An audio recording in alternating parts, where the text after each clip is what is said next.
Previously, Momonga, a player who is trapped in his online game, now lives in the new world and travels there under the name Ainzulgaon. He is a powerful sorcerer there, still able to use all his magic power, but can't communicate with other players or the game administrators. The NPCs who usually just respond to some commands from the game console now become alive. Momonga even can talk to them like normal people, not just a mere computer character. To start his adventure in the new world, Momonga leaves his guild, the Great Tomb of Nazarick, to gather information about his peculiar surroundings. His first visit is to Karni village. The village is attacked by some knights who are believed to be from the Baharuth Empire. Momonga saves the village and introduces himself officially for the first time there under the name Ainzulgaon. After the fight, he meets Gazef, the chief of the Riesti's Kingdom Royal Army. During his visit to the Karni village, Ainz learns a few things about his new world. His guild, the Great Tomb of Nazarick, is located in the Riesti's Kingdom area. Near them, there are two other empires, the Baharuth Empire and the Slain Theocracy. It is revealed later that the Slain Theocracy sent those knights to attack the village. They deliberately disguised themselves as Baharuth's army. After they failed in their first attack on the village, the Slain Theocracy sent another unidentified army to attack the village again for the second time. On the other hand, although they just met in the Karni village, both Ainz and Gazef develop mutual respect. When Gazef learned that the sunlight scripture of the Slain Theocracy was after him, he asked Ainz to stand in for him and defend the village while he engaged them in combat. Ainz agreed to protect the villagers, and before Gazef left for the battle, he gave him a small clay sculpture. Gazef accepted it without knowing the true function of that clay. Ainz gave the sculpture to Gazef because he is suspicious and curious about the Slain Theocracy army. He recognized that some of those unknown figures in the army have Archangel Flame and look similar to Yggdrasil monsters. Gazef waged a tremendous battle against the Sunlight Scripture, using his martial arts prowess to combat them, but he was defeated by their magic. He taunted Nigun Grilawin, boasting that there's still someone stronger than him in the village, and said that the Slain Theocracy will never defeat that warrior. Knowing that he probably won't survive the fierce battle, Gazef prepared for his imminent death. Suddenly, he was then teleported to the village storage house along with his men. He asked the village chief where Ainz was and told him that he disappeared in front of him. Gazef then realized that the clay sculpture Ainz gave him had a teleportation function. His life was saved by switching places with Ainz. After switching places with Gazef, Ainz confronts the Slain Theocracy army and continues their battle. He is accompanied by Albedo on that battlefield. Ainz gave his enemies two options, giving up or dying. When his enemies refuse to give up, he shows them his powerful magic power. He uses Negative Burst on the Archangel Flame, then uses Hell Flame on the Principality Observation, and finally uses his Black Hole to finish off the Dominion Authority. No matter anything the Slain Theocracy did to fight Ainz, they failed their attack miserably. Both Ainz and Albedo are too powerful for them. Before being killed by Ainz and Albedo, Nigun Grilawin begged their mercy. Ainz never granted his wish and killed them with one combat. As soon as he gets back to Nazarick, he tells his NPCs that he would no longer go by the name Momonga, but instead will be known as Ainzulgaon from now on. He also commands them to make his new name an everlasting legend in the new world. His NPCs seem to interpret his message as their new goal. Days passed, and although his servers have been searching everywhere around Nazarick, they can't find any other Yggdrasil players in the area. Ainz also learns 1 and 2 facts about the Slain Theocracy and decides it will be better for them not to have any relationships with them. It is also revealed that Ainz sends some of his servers, including Shaltir and Sabas, for doing some other unknown missions. Meanwhile, to gather more information about the new world, Ainz also decides to go to Erandel. Together with Narbril Gamma, Ainz travels to Erandel using the aliases Momen and Nabe to assume their roles as adventurers. Having to start as the lowest-ranking adventurers, which is the Copper Plate, they head to an inn to rest up but are pulled into a small fight. That small fight caused one of the female adventurers' potions to break and spill. Ainz then gives away one of his Yggdrasil potions as compensation to that female adventurer. Yggdrasil potion is red and it's something rare in that new world.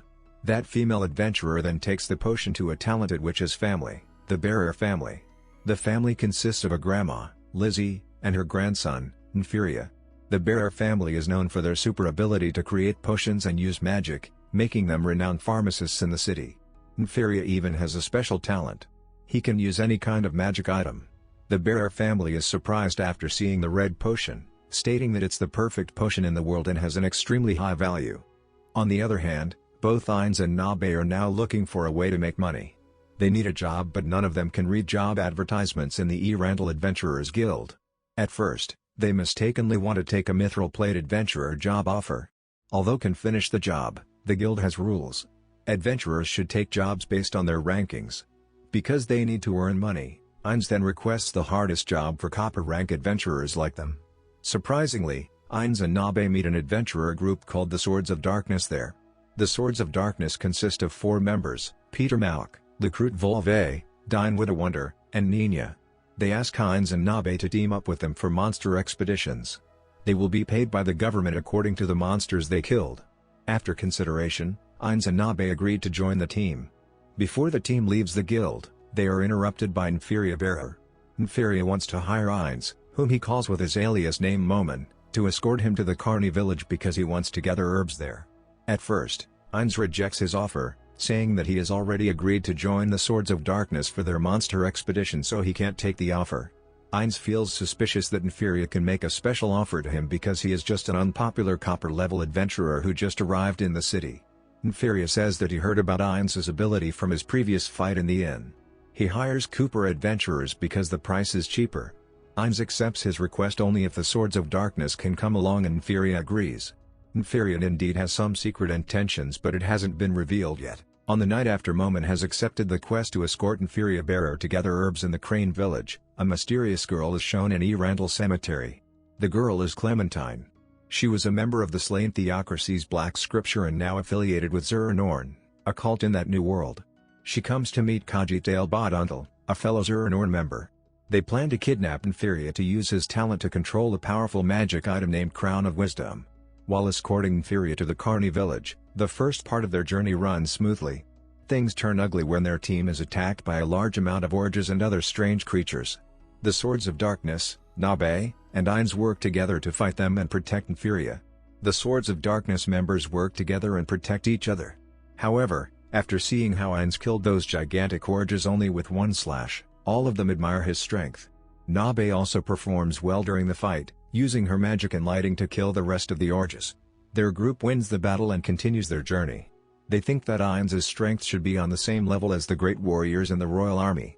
There is no way he is only in the copper level, he should be ranked as the top tier of all adventurers. At night, when all of them rest and have dinner together, Ainz gets to know his mates.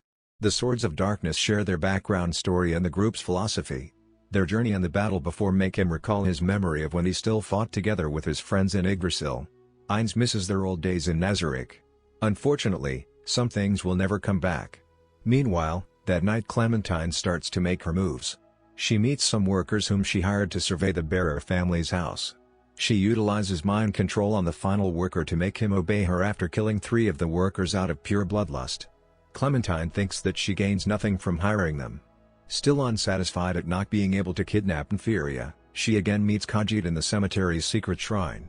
Khajiit tells her that they can conduct a ritual to turn the whole city into undead so he can collect their strength and become immortal. It's one of the important goals that makes him want to cooperate with Clementine. He also threatens Clementine that he will kill her if she causes any trouble.